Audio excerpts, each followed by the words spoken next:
Bonjour à toutes et à tous. Je suis très heureuse d'être avec vous, comme l'année dernière d'ailleurs, comme quoi la vie est un éternel recommencement, pour ouvrir cette deuxième journée du Meetup Green Tech 2024. Très heureuse d'abord parce que nous partageons un combat commun. Lutter contre le dérèglement climatique, empêcher l'érosion de notre biodiversité. Et pour le mener, vous le savez, je veux porter une stratégie. D'abord, une stratégie qui est fondée sur la science. On le sait tous, on le lit tous. Il y a encore beaucoup de choses qui circulent et qui sont d'une rigueur toute limitée. Et un des grands enjeux que collectivement nous avons, c'est effectivement de repartir des fondamentaux physiques, de repartir de la réalité de ce que nous disent les experts, notamment les experts du GIEC, qui sont cette synthèse la plus sophistiquée possible de tout ce qui s'écrit sur le dérèglement climatique, de s'appuyer aussi sur les travaux de l'IPBES et de ne jamais baisser la garde face à tous les gens qui veulent simplifier, caricaturer et au fond nous faire reculer dans ce combat contre le dérèglement climatique et l'érosion de la biodiversité. Ce d'autant que même pour des raisons terriblement cyniques, nous avons intérêt à mener ce combat tout de suite puisque ça nous coûtera bien plus cher de le mener demain. Deuxième élément de cette stratégie, c'est la méthode, celle de la planification écologique. J'assume que l'État joue son rôle de stratège et fixe le cap. Nous le savons, il y a un certain nombre de textes qui sont attendus, stratégie nationale bas carbone, programmation pluriannuelle de l'énergie, programme national d'adaptation au changement climatique. Ces textes, ils ont été préparés par mon prédécesseur et moi-même d'ailleurs, pour une partie d'entre eux. Ils sont prêts, ils ont été concertés, ils correspondent à un point d'équilibre et de connaissance. Ils ne sont pas parfaits, mais ils ont le mérite de poser le cadre partagé. Et c'est pour ça que je souhaite les soumettre à la concertation dans les semaines qui viennent, d'ici la fin du mois pour le plan national d'adaptation au changement climatique et dans la foulée pour les deux autres textes. C'est important parce que ce cap stratégique, il nous permet tous d'avoir le même référentiel de travail. Et ensuite, effectivement, il faut déployer. Et déployer, ça veut dire vous embarquer, vous les entreprises, ceux qui portent des solutions innovantes, ceux qui sont aussi des entreprises installées, plus en transformation, qui vont avoir besoin d'accélérer leur transformation. Mais c'est également embarquer les collectivités locales, c'est embarquer les citoyens et les citoyennes, parce que cette transformation ne fonctionnera que si les citoyens et les citoyennes sont convaincus du bien fondé de cette transformation. Et évidemment, les entreprises du secteur de la green tech ont un rôle important à jouer. Vous êtes, au fond, une forme d'avant-garde. Alors, je ne fais pas partie de ceux qui pensent que tout va se résoudre par la techno. D'ailleurs, comme je vous le disais, comme nous devons avoir une stratégie fondée sur la science, eh bien, la science vous exprime assez clairement que tout ne passera pas par la techno. Mais enfin, une partie va pouvoir passer par la technologie et c'est ça qui est important. Et nous avons besoin, on le voit aussi, d'innovation, d'audace, de prendre des risques pour faire face à l'ampleur des défis qui sont devant nous. C'est la raison pour laquelle j'ai toujours eu à cœur, depuis mon entrée au gouvernement il y a 6 ans, alors il se trouve que c'est mon anniversaire d'entrée au gouvernement, bon, c'est des choses qui arrivent, 16 octobre. J'ai toujours eu à cœur, dans tous mes portefeuilles, secrétaire d'État à l'économie, industrie, transition énergétique, agriculture, l'agritech est un truc incroyable, et désormais transition écologique, de soutenir l'offre de solutions innovantes des entreprises de la green tech. Et pour continuer à la soutenir, je vais pouvoir vous faire quelques annonces. D'abord, je vous annonce l'ouverture par mon ministère du prochain appel à manifestation d'intérêt Green Tech Innovation 2024 qui se tiendra le 9 décembre prochain. Pour la première fois, on a voulu que cet appel à manifestation s'ouvre aussi aux start-up et aux PME européennes. Je pense que c'est un signal important. On ne réussira cette transformation que si on embarque aussi l'ensemble du continent européen et si on arrive à faire tomber les frontières entre les 27 États membres. On voit la force du modèle chinois, on voit la force du marché américain essayons d'avoir un marché qui soit vraiment unique et intégré en Europe. Deuxième élément, pour faire connaître et rayonner à l'international votre offre d'innovation, je suis heureuse de vous annoncer la signature d'un partenariat avec le Centre québécois d'excellence en efficacité énergétique, le C3E. C'est un des éléments, mais on continue évidemment à travailler avec différents pays, qui vise à connecter les innovations de notre pays avec celles de pays qui sont aussi leading the game dans d'autres géographies. Mais ce n'est partout. Vous savez comme moi l'importance de l'implication des collectivités locales dans les solutions créées par la Green Tech. Et je vous annonce le lancement du déploiement des démonstrateurs d'intelligence artificielle frugale pour la transition écologique dans les territoires.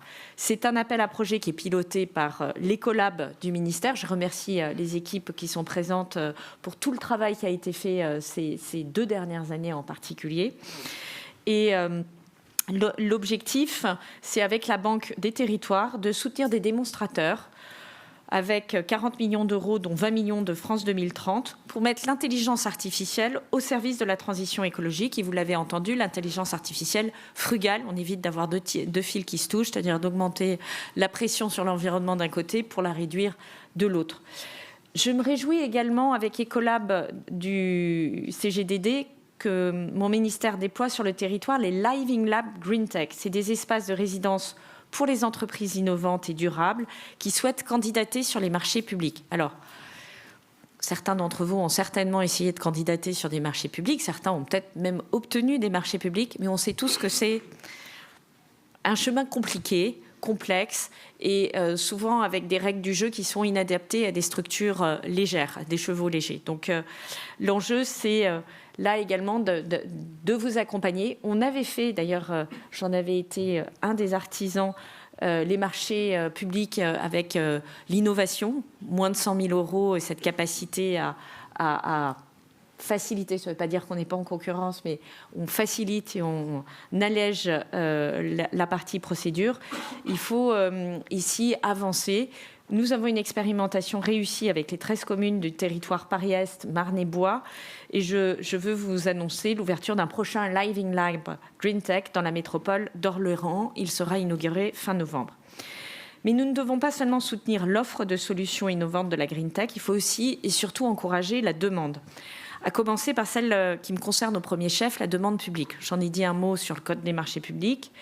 Au ministère de l'Industrie, j'avais lancé plusieurs initiatives et on sait que le potentiel est immense. En 2022, la commande publique, c'est 230 000 marchés pour au moins 160 milliards d'euros. Alors, tous ne concernent pas des solutions qui peuvent être à plus faible empreinte environnementale, mais beaucoup pourraient embarquer des solutions que vous portez. Et 2/3 des marchés sont signés avec des PME.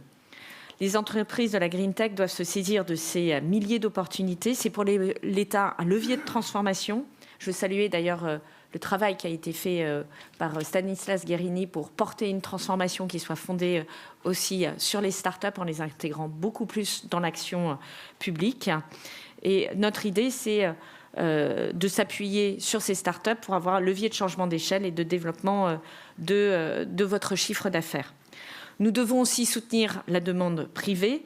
La transformation du secteur privé, elle s'est accélérée ces dernières années. C'est une très bonne nouvelle. L'adoption de la désormais fameuse directive CSRD va exiger une intégration plus spécifique des variables environnementales au sein des stratégies d'entreprise. Et donc, le besoin de solutions innovantes est encore plus fort pour ces grands groupes. Avec cet événement, ce meet-up, on contribue à faire se rencontrer les grandes entreprises et les start-up autour de solutions concrètes. Donc bravo pour tout ce que vous organisez dans le cadre de cet événement et qui va dans ce sens-là, les rendez-vous d'affaires, les pitchs grands groupes ou encore les pitchs investisseurs. Je voudrais ajouter un point qui me paraît crucial dans la période que nous vivons. J'ai eu l'occasion de le dire lors de la conférence de presse de présentation du budget de mon ministère. Face à la situation budgétaire délicate dans laquelle nous sommes, nous portons un budget de responsabilité qui est une formule polie pour dire qu'un certain nombre de crédits d'intervention sont réduits. Cela s'explique assez bien. Si nous perdons la confiance de nos financiers, c'est quelque chose que vous connaissez aussi lorsque vous négociez, eh bien le coût de votre financement augmente. Aujourd'hui, le coût de financement de l'État, il est de 50, du public plutôt, il est de 50 milliards d'euros. C'est le deuxième budget de l'État. C'est un peu moins que l'éducation nationale, mais c'est un peu plus que tous les autres budgets que nous avons. Laisser ce coût augmenter, 10 bips, c'est 3 milliards d'euros, est irresponsable. C'est réduire nos marges de manœuvre. Donc on va tous faire des efforts au niveau de la sphère publique. Mais du coup, on va besoin de mobiliser de l'argent privé. Donc mobiliser de l'argent privé, ça suppose effectivement de vous donner le cadre pour avoir, je pense aux investisseurs évidemment, le cadre pour avoir des retours sur investissement qui soient prévisibles, c'est-à-dire d'avoir une stabilité des règles du jeu, d'avoir un paysage concurrentiel qu'on comprend un peu, d'avoir une idée sur où vont les perspectives économiques, puisque c'est sur ça que vous allez prendre les décisions d'investissement. C'est la partie planification écologique. En regard de cela, effectivement, moi je souhaite qu'on travaille à mobiliser au maximum l'argent privé. À ce titre, les levées de fonds réalisées par les entreprises de la Green Tech sont un indicateur intéressant. Elles augmentent. En 2023, les Green Tech ont connu un montant record de levée de fonds de 2,78 milliards d'euros. C'est 9% de plus qu'en 2022. Et c'est surtout 33% de l'ensemble des levées de fonds françaises qui fait du secteur Green Tech le secteur qui attire le plus les investisseurs. Et tout l'enjeu, c'est de continuer avec France 2030 et avec BPI France, dans ce cadre où l'argent public se fera plus rare, mais aussi sans doute plus sélectif, et donc avec des effets de levier importants. Pour conclure, j'aimerais également attirer votre attention sur deux sujets qui me paraissent clés et qui sont peut-être un peu moins considérés dans l'action en faveur de la transition écologique. Le premier sujet, c'est celui de l'adaptation au changement climatique. Dans les prochains jours, je l'ai dit, je soumettrai avec le Premier ministre à la consultation publique le 3e plan national d'adaptation au changement climatique. On a beaucoup parlé d'atténuation ces derniers mois, ces dernières années. On a un peu moins entendu parler d'adaptation sur notre territoire. On le vit maintenant de manière très pratique dans notre chair. On a encore un épisode d'inondation qui se profile dans un certain nombre de territoires français. Cela signifie qu'il va falloir revoir les règles du jeu, améliorer nos règles d'urbanisme, d'assurance, nos méthodes de construction. Mais il va falloir innover. Innover dans l'anticipation, innover dans la gestion des crises, innover dans les modélisations. Et là, vous avez un rôle important à jouer du côté de l'innovation et des start-up. L'autre sujet, c'est celui de la sobriété. Alors, sujet qui a merveilleusement fait florès en 2022 lorsque je l'avais lancé avec Elisabeth Borne dans le cadre de la crise énergétique, mais il ne faut pas baisser la garde parce que c'est un des piliers de notre transition énergétique. L'efficacité énergétique, c'est formidable.